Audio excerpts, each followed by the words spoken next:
Radhe Radhe everyone. आप सभी का हमारे चैनल में बहुत बहुत स्वागत है।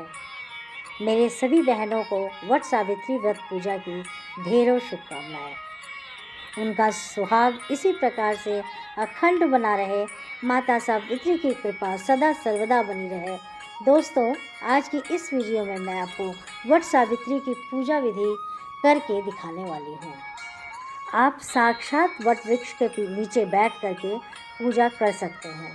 क्या क्या सामग्री आपको वहाँ पर ले जानी होती है, फिर ये आपको कैसे करनी होती है, पूजा के नियम क्या होते हैं और पूजा के बाद जो हम सामग्री चढ़ाते हैं उनका हमें क्या क्या करना होता है।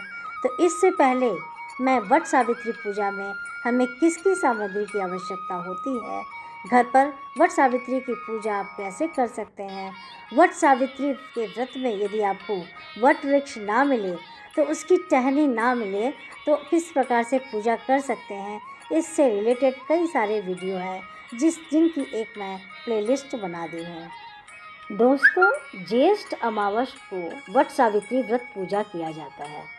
इससे बड़मावस भी कहते हैं। दक्षिण भारत की तरफ ये पूजन जेठ पूर्णिमा को किया जाता है, इसीलिए इसे वहाँ पर वाट पूर्णिमा भी कहा जाता है। तो ये जो पूजन है ये दोपहर 12 बजे के बाद किया जाता है। तब तक हमें एकदम निराजल और निराहार रहना होता है। लेकिन यदि आपको कोई प्रॉब्लम है तो आप उसे दूध आदि फल जो भी है फलाहार ले सकते हैं। आपको 16 श्रृंगार अच्छे प्रकार से करना चाहिए और 16 श्रृंगार जैसे मेहंदी लगाना चाहिए, महावर, आलता, जितना ज़्यादा से ज़्यादा हो सके उतना आप श्रृंगार करें। आप अपनी शादी का जोड़ा भी पहन सकते हैं और तैयार होने के बाद वट वृक्ष के पास जाएं और यदि आपको दिक्कत हो, देखिए वट वृक्ष ना मिल पाए या कहीं गंदगी है दिखाई दे रही है तो वहाँ इस प्रकार से साफ अवश्य कर लें और देखिए वट वृक्ष का पूजन करके। दोस्तों, दक्षिण भारत में एक त्यौहार पूर्णिमा यानी ज्येष्ठ पूर्णिमा को किया जाता है, तो आप वहाँ सफाई वगैरह करके आप वहाँ की पूजा कर सकते हैं। वट वृक्ष के पत्तों से इस प्रकार से आप चाहे तो माला भी बना सकते हैं या बालों में भी एक पत्ता लगाकर आप पूजन कर सकते हैं। अपने सुहाग की चुनरी ओढ़कर आपको पास यदि पीलिया है तो आप अपनी पीलिया अवश्य ओढ़ें। जो आपकी पीलिया में चुनरी मिलती है उसे अवश्य ओढ़ें और इससे पूजन करें। तो देखिए इस प्रकार से मैंने चुनरी ओढ़ ली है। ये दोपहर 12 बजे के बाद ही पूजन किया जाता है। पहले हमने थोड़ी साफ़ सफाई कर ली, उसके बाद देखिए यहाँ पर जल का छींटा देकर जो भूमि है उसका हम शुद्धिकरण कर लेंगे। थोड़ा सा इस प्रकार, वैसे तो वट वृक्ष के नीचे सारी भूमि ही शुद्ध होती है, फिर भी उसके बाद भी वट वृक्ष इस प्रकार से फेरी देते हैं, जल चढ़ाना होता है। और यहाँ पर चाहें तो देखिए बाल्टी से बहुत ज़्यादा भी जल अर्पित कर सकते हैं। इस जल में आप दूध मिला सकते हैं, कच्चा और कुछ मीठा मिला लें। इस तरीके से हमें फेरी देनी होती है। तो जो ये व्रत है यह सुहागन स्त्रियां अपने सुहाग के लंबी आयु के लिए करती हैं, अपने पति की यश कीर्ति उन्नति के लिए, संतान के लिए और सुखी संपन्न जीवन के लिए करती हैं। शास्त्रों के अनुसार यह व्रत पहले माता सावित्री ने अपने पति के प्राणों की रक्षा के लिए किया था, इसीलिए इसे वट सावित्री व्रत भी पूजा भी कहा जाता है। और इसकी एक कथा है, उससे रिलेटेड वीडियो भी आपको चैनल पर मिल जाएगा।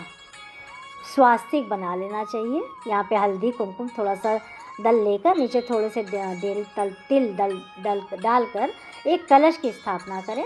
मिट्टी का कलश बनाएं क्योंकि ये कलश हमें यहीं छोड़ना होता है। और कलश के अंदर जल भरें, उसके अंदर लौंग डालें, इलायची डालें, सिक्का सुपारी डालें, हल्दी की गांठ, अक्षय दुर्वा, इस तरह से पंच पल्लव लगाकर इसको उसमें डाल दें। चाहे तो एक नारियल भी रख सकते हैं। कलश में मैंने यहाँ पर वट वृक्ष का पत्ता लेकर उनके ऊपर सुपारी से गणेश जी की और गोबर से गौरी माता की स्थापना की है। तो हमारी जो वट सावित्री व्रत की जो पुस्तक है ना, कथा की पुस्तक करिए, वहाँ पढ़िए और यहाँ पर हम यमराज सावित्री माता का पूजन करेंगे। इसके बाद जल से सभी का स्नान कर देंगे। गौरी गणेश का सर्वप्रथम पूजा करेंगे। उनके स्नान कराने के बाद में सभी को हम बस रूपी कल्याण रूपी सभी को यहाँ पर हम अर्पित कर देंगे। विशेष रूप से वट वृक्ष का पूजन किया जाता है। कहा जाता है कि वट वृक्ष में ब्रह्मा, विष्णु, महेश तीनों का ही वास माना जाता है।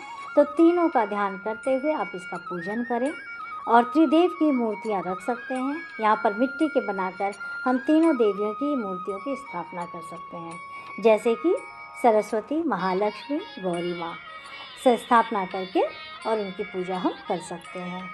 चंदन से, होली से सिंदूर अर्पित करते हैं गौरी मैया को, सावित्री मैया को। उसके बाद अपने हम घर से बनाकर ले आए अच्छे प्रकार से वट वृक्ष पर आप 7 बार 11 बार अर्पित करें।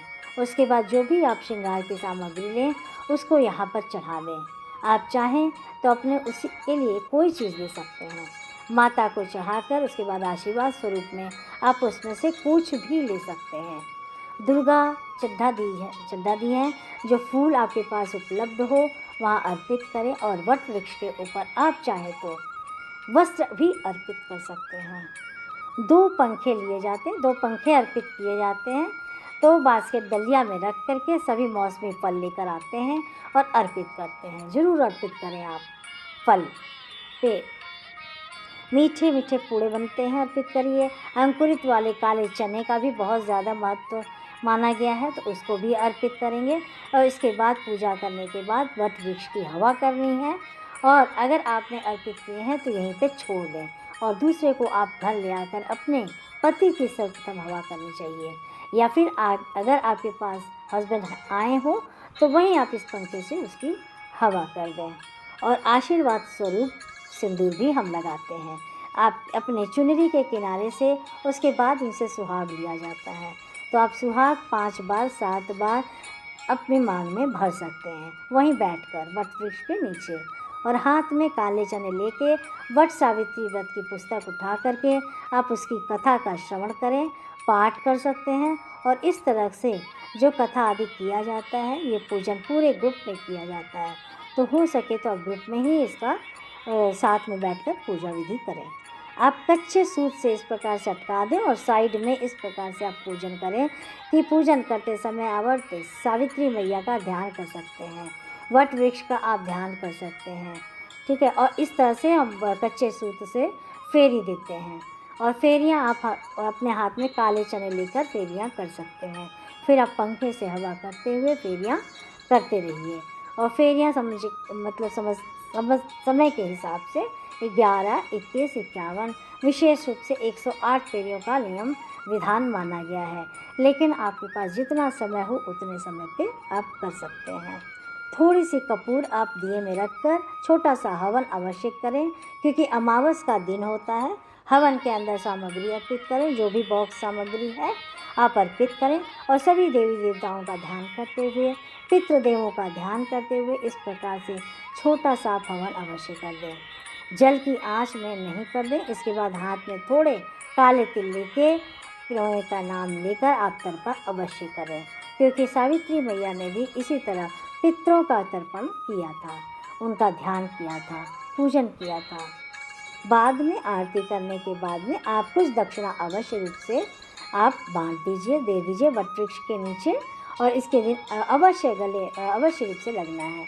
जो पूजन है प्राचीन दीर्घायु बरगद यानी कि वट वृक्ष के नीचे बैठ करके बहुत ही ज़्यादा शुभ माना जाता है। लेकिन किसी कारणवश आप ऐसा नहीं कर रहे हैं तो आप अपना यह पूजन सरलता से कर सकते हैं। एक टहनी लाकर घर में किसी गमले पे लगाकर वहाँ बैठकर आप पूजा कर सकते हैं। पूजन संपूर्ण होने के बाद यहीं पे वट वृक्ष के नीचे पारण किया जाता है और जल की एक बोतल लेके फिर मंदिर में ही जल ले लें और वट वृक्ष के जो फल लगे होते हैं उसमें कहीं कहीं पारण किया जाता है और उसे चबाएं नहीं, निगला जाता है। काले चने भी निगल सकते हैं।